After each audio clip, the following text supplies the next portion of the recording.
بينهما برزخ لا يبغيان فبأي آلاء ربكما تكذبان يخرج منهما اللؤلؤ والمرجان.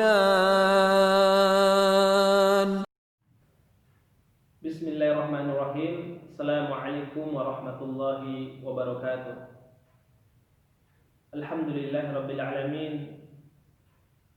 Kembali kita bersyukur kepada Allah Subhanahu wa taala atas nikmat yang diberikan Allah kepada kita semuanya. Yang mana kita ketahui ya Ustaz, nikmat yang sangat banyak yang diberikan Allah kepada diri kita.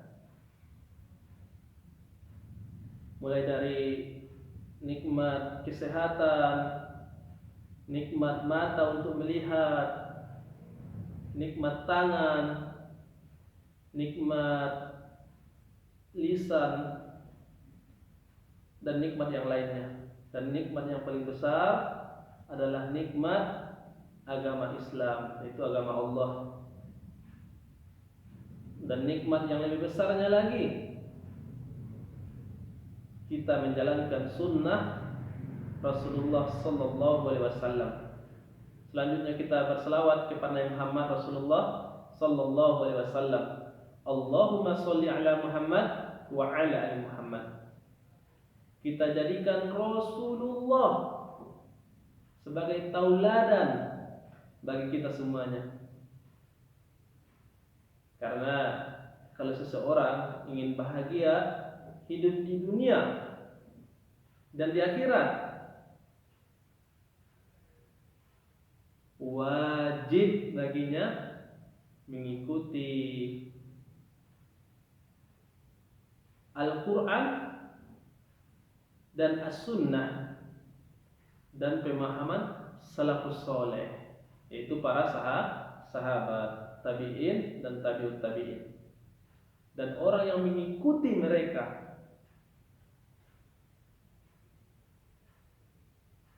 Anak Ustaz yang berada di rumah, semoga Allah memberikan kesehatan kepada kita semuanya, kepada keluarga kita, kepada ustaz-ustaz kita, dan kaum muslimin umumnya. Allah jauhkan dari kita berbagai musibah ataupun ujian. Kita lanjutkan Ustaz, yaitu pelajaran kita ya, fikih ibadah. Fikih ibadah. Kita lanjutkan poin D, yaitu syarat sah salat Jumat. Apa saja syarat sah untuk melaksanakan salat Jumat? Maka kita pelajari. Yang pertama, masuk waktunya. Jadi yang pertama masuk waktunya.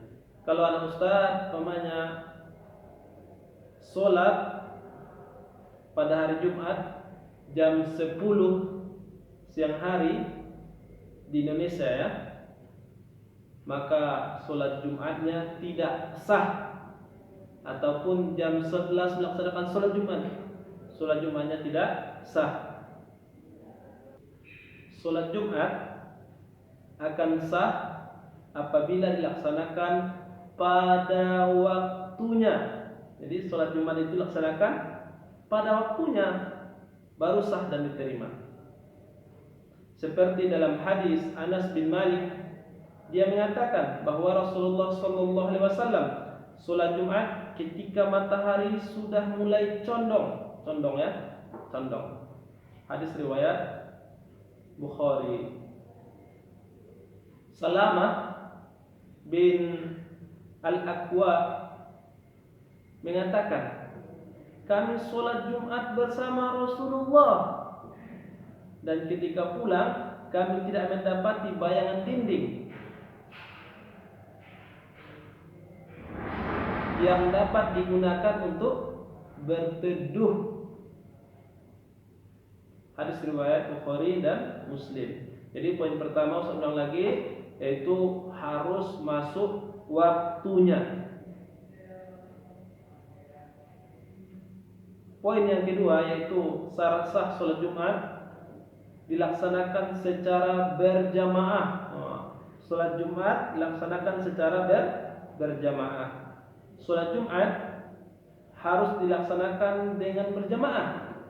Tidak sah jika ia dikerjakan sendiri-sendiri. Jadi kita melaksanakan sholat Jumat sendiri-sendiri, batal sholat Jumatnya, tidak sah sholat Jumatnya. Namun kalau kita melaksanakan berjamaah, maka ini sah dan diterima Allah insya Allah. Sholat Jumat harus dihadiri minimal oleh 3 orang. Jadi sholat Jumat itu minimal 3 orang ya, minimal 3 orang. Satu sebagai khotib langsung imam, sedangkan 2 orang lainnya sebagai makmum. Sebagaimana Rasulullah bersabda, "Idza kanu thalatha," jika mereka berjumlah 3 orang,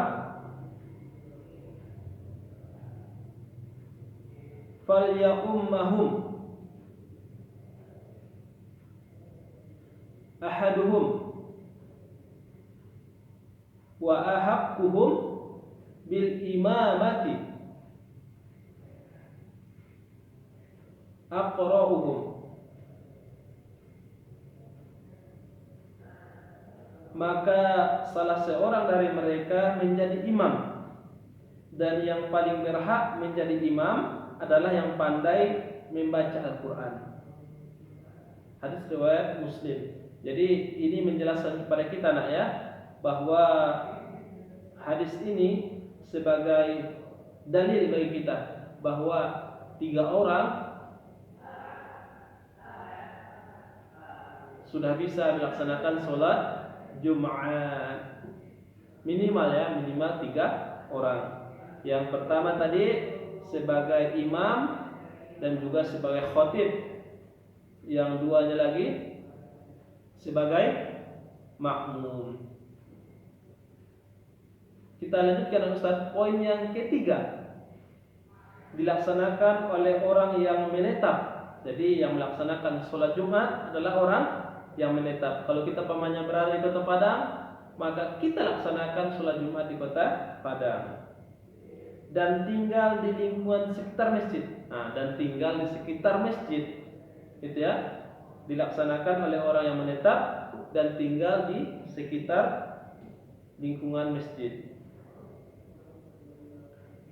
Poin yang keempat, yang terakhir ya, didahului dengan 2 kali khutbah. Jadi dahului oleh 2 kali khutbah. Abdullah bin Umar mengatakan Rasulullah berkhutbah 2 kali dan beliau duduk di antaranya. Jadi setelah berkhutbah pertama duduk sejenak, kemudian berkhutbah lagi naik mimbar yang kedua. Hadis ini diriwayatkan oleh Bukhari dan Muslim. Khutbah ya, khutbah Jumat meliputi 4 hal pokok. Jadi 4 hal pokok dalam sholat Jumat harus dipenuhi. Khutbah Jumat meliputi 4 hal pokok. Yang pertama, memuji Allah Subhanahu wa ta'ala. Yang kedua, membaca selawat kepada Rasulullah sallallahu alaihi wasallam. Yang ketiga, membaca salah satu ayat dalam Al-Quran. Yang keempat, dianjurkan bertakwa kepada Allah. Jadi ada 4 ayat. Yang pertama, kita memuji Allah Subhanahu wa ta'ala. Yang kedua, kita berselawat kepada Rasulullah sallallahu alaihi wasallam. Yang ketiga, kita membaca salah satu ayat dalam Al-Quran. Dan yang terakhir adalah anjuran untuk bertakwa, yaitu wasiat takwa ya, kepada Allah Subhanahu wa ta'ala. Ya Ustaz, inilah syarat sah sholat Jumat. Ada 4 tadi ya. Yang pertama, masuknya waktu. Yang kedua, dilaksanakan secara berjamaah. Yang ketiga dilaksanakan oleh orang yang menetap dan tinggal di lingkungan sekitar masjid. Yang keempat dahului dengan 2 kali khutbah. Baik. Jadi ini ya, mudah-mudahan bermanfaat dan bisa kita amalkan dalam kehidupan kita sehari-hari. Syukran ala Ustaz, jazakumullah khairan. Kita tutup dengan doa kafaratul majelis. Subhanakallahumma wa bihamdika asyhadu an la ilaha illa anta astaghfiruka wa atubu ilaik. Assalamualaikum warahmatullahi wabarakatuh.